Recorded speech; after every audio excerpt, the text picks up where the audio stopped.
The trade station of Korat Prime was loud, full of strange smells and strange creatures. Ships landed every minute. Lights flashed, and in the center of it all, there was a stage. On that stage, slaves were being sold. Ayla stood on the stage, quiet, her head down. She looked like a young alien girl, slim, with glowing silver skin, long white hair, and golden eyes that had seen too much. A shock collar was around her neck. Her hands were tied. She did not move. She did not cry. The auctioneer shouted in many languages. Next item, rare female, young, healthy, obedient. The crowd cheered. Rich aliens raised their hands shouting bids. But Ayla didn't hear them. Her mind was far away.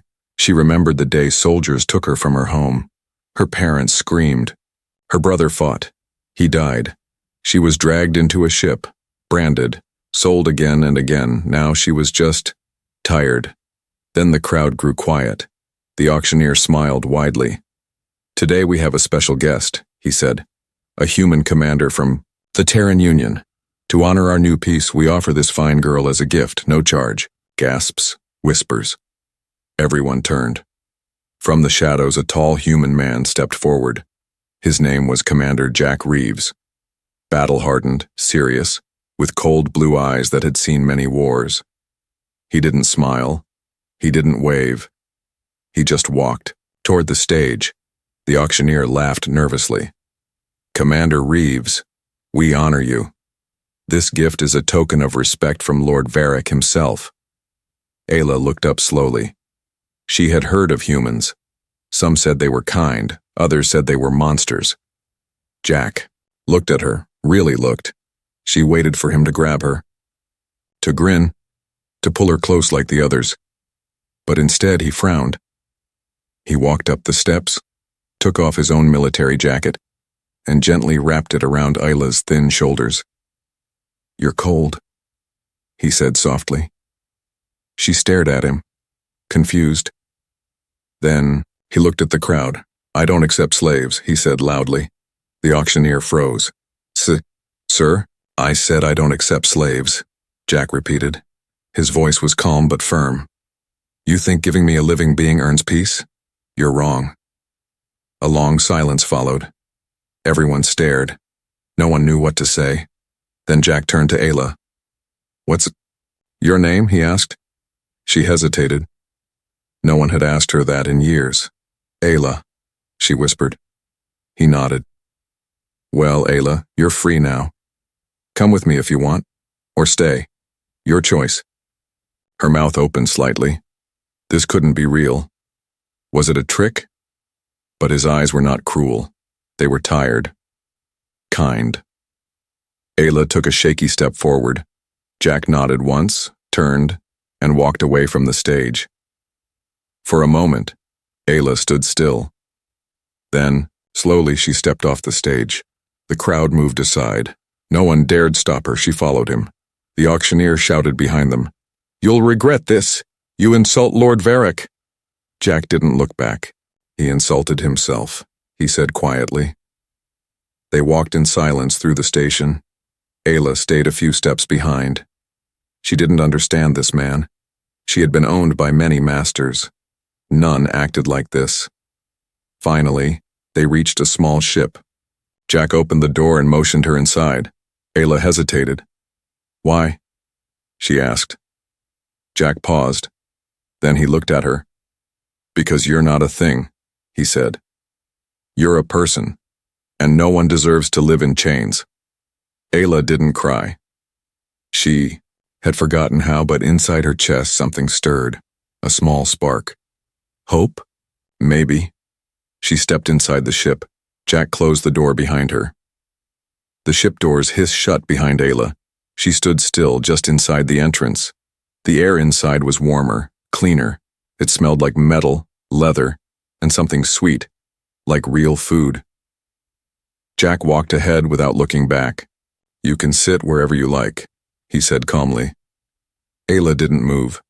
She didn't trust this. It was too quiet, too soft. She had been inside many ships before, but always in a cage, always chained, always silent, except for orders and screams. Jack, walked into the small kitchen area and opened a cabinet. "Hungry?" he asked. Ayla blinked. She couldn't remember the last time someone asked if she was hungry, instead of throwing food on the floor for her. He set a plate on the table. Warm bread, a bowl of thick soup, a bottle of clean water, no chains, no guards. Ayla stared. She didn't sit. "Do you want something else?" Jack asked, confused. Her voice was barely a whisper. "What do you want in return?" Jack raised an eyebrow. "Nothing." She said nothing. Her hand slowly reached for the food, but she didn't eat. She took one bite of bread and stopped. Her eyes filled with tears she didn't understand. Later, Jack showed her a room, small but clean, a bed, a soft blanket, a light she could turn on or off. "This is yours now," he said. Ayla looked at the bed like it was a trap. She didn't take off her shoes. She didn't relax. She curled up in the corner, back against the wall, eyes open. She didn't sleep. Not really. In the middle of the night, Jack walked past her room and saw her still sitting there. He didn't say anything. He just placed a soft pillow beside her and left. The next morning, Ayla woke with a start. She had dozed off without meaning. No one was yelling. No one had hurt her. Her hands went to her neck. The collar was gone. She looked around. She was still on the ship, still free. Jack was sitting at the control panel, reading something on the screen. When he noticed her awake, he nodded. "Good morning." Ayla didn't reply. She just stood silently in the doorway, unsure what came next. He didn't demand anything. He just said, "We'll land on a safer planet soon. You can choose to stay, or go wherever you want." Ayla tilted her head. "You're not keeping me?" Jack shook his head. "You're not mine." Her voice cracked a little. "Then why did you take me?" He looked at her carefully, then said, "Because someone should have done it a long time ago." Hours passed. Jack didn't treat her like a pet or a prize. He didn't watch her closely. He gave her space. That confused Ayla even more. When she spilled water by accident, she panicked and fell to the ground, expecting punishment. Jack just handed her a towel. No big deal. When she flinched at loud noises, he lowered the volume on the ship's alerts. When she stared too long at the stars outside, he opened the window wider. Slowly, gently. She started to breathe like a person again. That night, she did not sleep in the corner. She sat on the bed, not laid down, just sat. It was progress. She looked around the small room and saw something on the wall, a photo.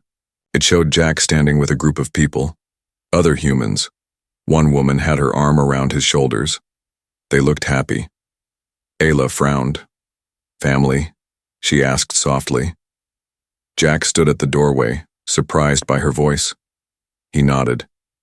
"That's my sister and her kids, back on Earth." "Are you like them?" Ayla asked. "Good?" Jack sighed. "I try." Before sleeping, Ayla whispered something for the first time in years. "Thank you." Jack paused in the hallway, then gave a small nod. "You're welcome." And for the first time in her life, Ayla went to sleep not as a slave, but as someone who might finally have a future. Ayla woke up gasping. Her heart pounded. Her hands trembled. Her skin was wet with sweat. Another nightmare. In the dream, she was back on the auction stage. But this time, Jack wasn't there. The old voices shouted, again. Chains pulled at her arms. She couldn't breathe. She sat up on the bed, her breath sharp. Jack was in the cockpit again, quiet as always.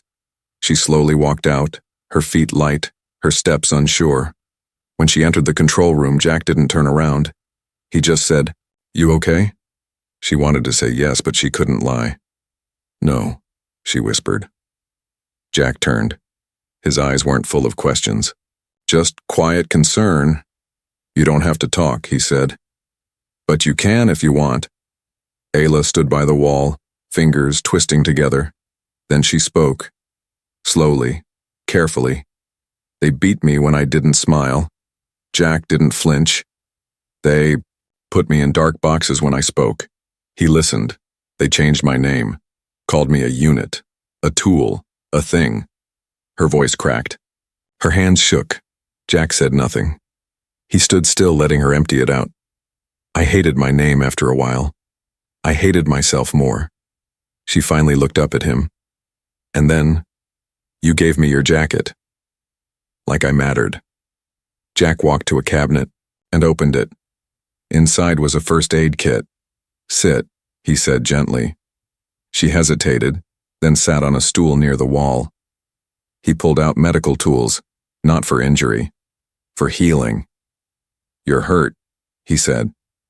Not just outside, but deep. He gently touched the scars on her back, the old wounds. Some fresh? Can I? He asked. Ayla nodded. He cleaned the scars slowly, carefully. She didn't cry, but her eyes stung. After that day, Jack started teaching her small things, how to boil water, how to use the comms, how to say hello in human languages, not because he needed her help, but because he wanted her to know she could do things, that she was capable. You don't owe me anything, he reminded her. You're free. You're not a soldier. You're not a servant. You're you. One day she asked, but who am I now? Jack paused, then replied, that's something only you can decide. Later, while cleaning the storage room, Ayla found a small mirror. She stared at herself for a long time. The girl who looked back was thin, pale, her eyes tired, but they were hers. She hadn't really looked in years. She touched her face gently. I'm Ayla, she said to herself. That night, as they sat at the dinner table, Ayla asked something unexpected. Do humans ever lose their name? Jack blinked. Sometimes. In war. In prison. In pain. She nodded slowly. And how do they find it again? He leaned back, thinking. By surviving, he said. By helping others. By choosing who they want to be. Ayla was quiet for a while. Then, softly, she said, then I want to be someone kind, like you. Jack D. Later that night, Jack noticed something different in her room. The corner was empty now. Ayla was asleep, on the bed, under the blanket, the pillow under her head, like she belonged there. And slowly, without her knowing, the bruises beneath her skin began to fade, not with medicine, but with peace. Jack sat at the control panel, typing quietly. The ship glided through space, smooth and silent. Ayla watched from the doorway, her hands tucked behind her back. She had been living on the ship for over a week now. Every day she learned something new. How to cook human food, how to read the labels on buttons, how to laugh. But something still felt wrong inside her, like a wound that wouldn't heal. Jack turned to her. Morning. Ayla nodded. What are you doing? He pointed at the screen. Checking records. Looking for your home planet. Her eyes widened. You're looking for where I came from? Jack nodded. You told me the name once. Sari Prime. It was destroyed in a raid years ago, but maybe some survivors escaped. Ayla walked closer, heart beating faster.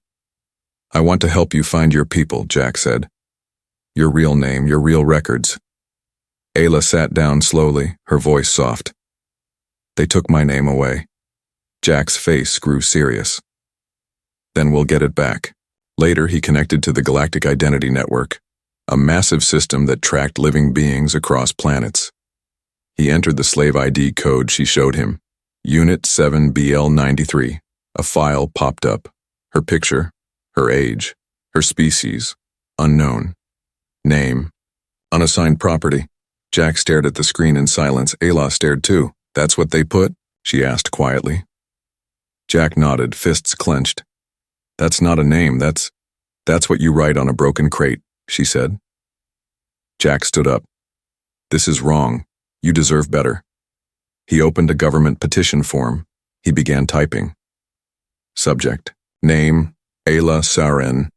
Species, Saranai. Status, free. New identity, civilian of the Terran Union, under protected class. He attached his signature, his rank, his proof. Ayla stood frozen. "You're changing my file?" "Yes," he said, "and once it's approved, no one will call you Thing again. You'll be protected by human law." Ayla felt tears rising. "Why are you doing this?" Jack didn't look at her, because someone should have. A long time ago. The next day, a message came back from the council. Rejected. Alien does not qualify. File denied. Jack growled under his breath. He sent an appeal, then another. Finally, on the third attempt, a high-ranking human officer called directly. She appeared. On the screen, a gray-haired woman in a decorated uniform. "Commander Reeves," she said. "Why are you risking your reputation over a slave girl?" Jack didn't blink. "She's not a slave. She's a survivor, a citizen, and she's under my care." The officer raised an eyebrow. "You're claiming responsibility?" "Yes." There was a long pause. Then the officer sighed. "Fine, but this will make enemies." Jack looked at Ayla, then back at the screen. "Good. I'm used to them." That night, Ayla stared at the printed file Jack gave her. Name: Ayla Saren. Status: free citizen species, Serenai protected under Terran law. Her hands trembled. She hugged the paper to her chest like it was gold. "I don't know how to say thank you," she whispered. Jack smiled gently. "You just did." But not everyone was happy. News of Ayla's registration spread fast. Angry messages came in. Alien traders, lords, old slave masters. Some demanded her return. Others called Jack a traitor. One message said, "You freed property. You will pay." Jack ignored them all, but he knew what was coming. Trouble. One night he gave Ayla a small box. "What's this?" she asked. "Your ID chip," he said. "Human ships will now scan you as a citizen, not as property. You'll be able to travel freely." Her hands trembled again. "But freedom comes with risk," Jack warned. "There are those who will hate you just for being free." Ayla looked up at him. "I don't care," she said. Jack nodded. "Then it's time they know your name." Ayla sat alone in the quiet of the ship, staring at the stars. Her fingers held a small photo Jack had printed, her new identity card. Her name was now real again. No more chains, no more labels like unit. But something still hurt. Her family was gone. She had not seen her mother's face in years. Her brother's laughter echoed only in dreams. They had been taken from her the day soldiers burned her village. She had escaped slavery, but not the emptiness. Inside the cockpit, Jack was working as usual. He noticed her quiet mood. He didn't. Instead, he pressed a few buttons and opened a galactic signal beacon. "What are you doing?" she asked softly. "I'm sending a message," Jack said. Wide-range broadcast, across all colonies and refugee stations. Her eyes widened. "To who?" "To anyone from your world, your people, in your language." He handed her the mic. Ayla stared at it. Her throat felt tight. I don't know what to say." Jack gently nodded. "Say what's in your heart."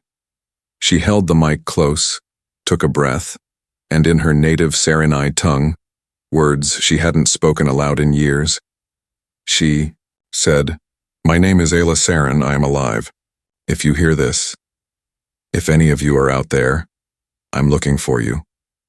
You are not forgotten." She ended the message with a trembling voice. For a long moment, Jack said nothing. Then softly, "They'll hear you." Days passed. Silence. But Ayla didn't stay sad. She began helping on the ship more, learning tools, flying practice, basic human tech. Jack showed her how to scan for damaged cargo ships, how to read distress signals, and even how to cook human-style eggs. She laughed when she burned them. Jack didn't laugh, but he smirked, and that was enough. They became more than just passenger and pilot. They became something like family. One night, a signal came through. The system beeped. Jack opened the message. A video. A face appeared, old, wrinkled, but unmistakably Saranai. A woman with the same glowing silver skin and golden eyes. "My name is Lyra Saran," the woman said. "Ayla, if this is you, I am your aunt. I thought you were lost. I searched every system. You were a child. But your voice, I know it." Ayla gasped and grabbed the screen, tears spilling from her eyes. "She's real," she whispered. "She's alive," Jack smiled quietly. "Then let's go find her." 2 days later they arrived at the refugee moon of Vel Torah. The place was cold, dry, and full of broken shelters. But to Ayla it was more beautiful than any palace. She stood in the middle of a busy street, clutching her jacket tightly. Then she saw her, an old woman pushing through the crowd. Her steps were shaky, her eyes full of tears. They froze when they locked eyes. "Ayla," the woman whispered. Ayla nodded, choking back tears. "Aunt Lyra?" Then they ran to each other. They hugged tightly, and for the first time in forever, Ayla felt whole. Later that evening, Ayla introduced Jack. Lyra looked at the human with careful eyes. "You saved her?" she asked. Jack simply said, "No, she saved herself. I just opened the door." Lyra nodded. "Then you are her guardian." Jack hesitated. "I was, until now. She has family again." But Ayla turned, looked Jack in the eyes, and said something no one expected. "I do have family now. You're part of it." Lyra smiled. Jack didn't reply, but he looked away, blinking faster than usual. That night, as they sat under the stars, Ayla whispered, "I thought I had lost everything." Jack looked at her. "But you didn't," he said. "You just hadn't found it yet." Ayla smiled softly. "I found more. Then my people," she said. "I found a place where I'm not a slave, where I'm not broken." She looked at Jack. "I found you." It had been 3 weeks since Ayla reunited with her aunt. She now lived between two worlds, visiting Lyra in the refugee settlement and flying with Jack on small missions.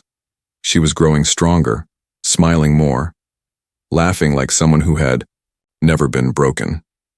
But happiness in the galaxy never lasted long. One quiet morning, Jack's ship landed at a trade stop on the edge of neutral space. Ayla walked out of the ship with a list of things they needed: food, tools, spare batteries. She was wearing clean clothes, a scarf over her shoulders, her ID chip under her skin. She looked free. She looked like hope, but someone was watching. From a corner alley, a tall figure in black armor narrowed his eyes. He tapped a communicator. "Target confirmed. Slave Unit 7BL93, accompanied by human. Permission to engage?" A cold voice responded. "Engage. Alive if possible. Dead if defiant." That night, as the ship took off again, Jack noticed something strange. The tracking systems had been hacked. A foreign signal was following them. "Get to your seat," he told Ayla. "We've got company." Before she could ask, the alarms blared. A small bounty ship locked onto them. Warning lights flashed red. Jack tried to dodge, but the attacker was faster. A pulse blast slammed into their side. The ship shook violently. Sparks flew. Ayla screamed as the walls rattled. Jack growled, grabbing the controls. "Hold on!" But within seconds, the ship was pulled out of orbit, dragged down onto a dry planet below. The crash wasn't hard, but it was enough to knock them off balance. Jack grabbed a blaster. "Ayla, stay behind me." The ramp opened slowly. Dust swirled in the wind. A tall armored bounty hunter stepped inside, holding a glowing capture rod. Ayla froze. She remembered that armor. It belonged to the private slave takers from Lord Varek's army, the same lord who had gifted her to Jack in the first place. "Return the property," the bounty hunter growled. "She is still owned." Jack stepped forward. "She's not property. She's registered under Terran law. She's free." The bounty hunter held up a tablet. This ID is not recognized in Varric's systems. I don't care about his systems, Jack replied, voice cold. You're not taking her. The bounty hunter lunged, a blast of energy flew toward Jack. He ducked and returned fire. Ayla screamed and ran to the corner, covering her head. But then, she stopped. She saw Jack pinned behind a crate, blaster empty, the bounty hunter slowly, moving closer with the rod. He was going to be captured. Or killed. And he had done all this. For her. Something snapped inside her. Ayla's fear turned into fire. She crawled toward the supply crate, opened it, and pulled out a small plasma cutter. Not a weapon, but sharp, hot. She ran from behind and stabbed it deep into the bounty hunter's side. The armor sparked. The hunter roared in pain. Jack didn't hesitate. He grabbed a pipe and smashed it into the attacker's helmet. The bounty hunter collapsed, groaning. Jack pulled off his helmet and kicked the weapon away. Breathing hard, he looked at Ayla. You okay? She nodded, but then she looked at her hands. Shaking, sweaty, still holding the plasma tool. I didn't think. I just moved. Jack put a hand on her shoulder. You did good. They dragged the bounty hunter into the ship's cell and locked him in. Later, as Jack repaired the ship's engine, Ayla sat beside him in silence. Why did he come now? She asked. Jack's voice was low. Because your freedom scared them. You were supposed to disappear. But I didn't, she said. I fought back. Jack looked at her. Yes, you did. That night, Ayla sat at the ship's window, staring into space again. But this time, she didn't feel helpless. This time she knew. Someone still wanted her in chains. But now she had something stronger than fear. She had a name, a family, a reason to fight back. The ship floated in orbit around a quiet moon, glowing like a silver coin in the dark sea of space. Inside, silence ruled the cockpit. Jack stood with arms crossed, staring at the Galactic report glowing on the screen. The bounty hunter they had captured was gone, taken by a Terran patrol. He would face trial. But the message was clear. More would come. People who believed Ayla was still property. People who couldn't accept that a slave could become free. Ayla sat quietly across from him. She had changed over the past few weeks, her back straighter, her eyes sharper. But her heart still held a storm. She broke the silence first. Jack, he looked up. I can't stay with you forever. He didn't respond, but his shoulders tensed. I don't want you to keep getting hurt because of me. Jack finally spoke calm and even. I'm not keeping you. Ayla's chest tightened. I didn't mean it like that. Maybe I should disappear. Somewhere far, where no one can find me. No, Jack said simply. You did that already. Hiding, running, that's not living. Ayla looked down at her hands. But I'm not like you. I don't know how to be brave. Jack walked over and sat beside her. You don't have to be like me, he said. You're stronger than me. She looked at him, puzzled. You were chained, beaten, forgotten, and you still smile, he said. You still believe in something. I've seen soldiers break for less. Ayla's throat tightened. But I'm scared all the time. Jack nodded. So am I. She blinked. You? Of course, he said. Bravery isn't about never being scared. It's about choosing to do what's right, even when you're terrified. They landed on Veltora again. Ayla's aunt, Lyra, had invited them to a community dinner. Refugee families from many species had come to share stories, food, and music under the stars. Ayla walked through the small village with Jack by her side. Alien children ran past them, laughing. Old ones nodded in respect. Some still looked at Jack with suspicion. Humans were rare visitors here, but when they saw how Ayla walked beside him, smiling and safe, the suspicion softened into curiosity, and then into welcome. That night by the fireside they sat in a circle, Lyra brought out a small instrument, shaped like a curved shell, and played a gentle tune. The melody was soft, sad, and ancient. It made Ayla close her eyes. "This song," Lyra whispered, "was sung by our mothers when we were children. It means, you are never lost. You are just on your way home." Ayla looked at Jack. He wasn't smiling, but his eyes held something softer. Warmth. After the gathering, Lyra pulled Ayla aside. "You have changed, child," she said. "Your spirit has grown stronger. Your steps are lighter." "I think I know who I am now," Ayla said quietly. "Do you know where you belong?" Lyra asked. Ayla hesitated. "I thought it was here," she said, "but now I think it's out there." Lyra nodded slowly. "With him," Ayla added. Lyra smiled. "Then you must tell him."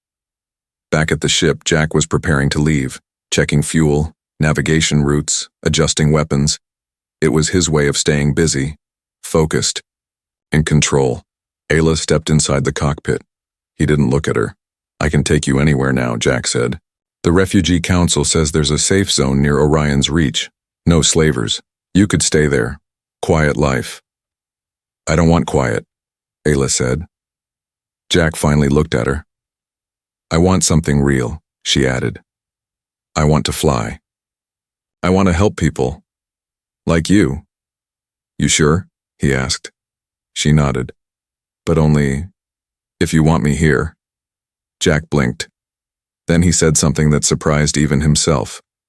"I already think of you as crew. More than that." She stepped closer. "What do you mean?" He paused, then said softly, "I think of you as family." Ayla's breath caught. "Not just someone I rescued. Not a passenger. You're like a daughter to me." Her lips trembled. "No one's ever said that to me before," she whispered. Jack smiled, gently. "Well, get used to it." Over the next few weeks, they flew to border planets, helped refugees escape dangerous zones, and protected ships from pirates. Jack taught her piloting, strategy, and diplomacy. Ayla picked things up quickly. She had a clever mind, a sharp tongue, and a heart that wanted to heal more than hurt. The galaxy began to whisper about the girl who broke her chains, a symbol of freedom among slaves. Slavers began putting a bounty on her head, but free worlds offered her protection. Jack's ship became known as a ghost, always moving, always helping, never caught. And slowly, Ayla stopped being afraid of her past. She began building a future. One day, they returned to Earth for the first. Jack had business with the Terran Union about legal reforms for rescued alien captives. He brought Ayla with him. As the ship entered Earth's orbit, Ayla stared in awe. So much green, so much blue, so alive. When they landed, a group of human children saw her step off the ship and ran to greet her. They weren't afraid. They weren't cruel. One little girl even said, "You're so shiny. Are you magic?" Ayla laughed. "No, I'm just me." Jack stood nearby, smiling proudly. Later, Jack introduced her to his real sister, the one from the photo. They had dinner together in a small home near the mountains. Jack's niece, a curious teen, asked, "So, are you like Dad's alien daughter now?" Ayla blushed. "I guess so." Jack simply nodded. "That sound okay?" Ayla smiled wide. "It sounds perfect." That night, under Earth's stars, Ayla wrote something into the ship's log. "I was born on a world that no longer exists. I lost everything, my name, my people, my hope. But then, a man gave me a jacket, and a choice. And slowly I learned how to breathe again. I am Ayla Seren, not a slave, not a number. I am someone. I am a daughter, and this is my sky now." The hour camera would fade on her standing beside Jack on a cliff, wind in her hair, stars above, and the Terran ship behind them ready for the next mission. Because her story didn't end with freedom. It began with it.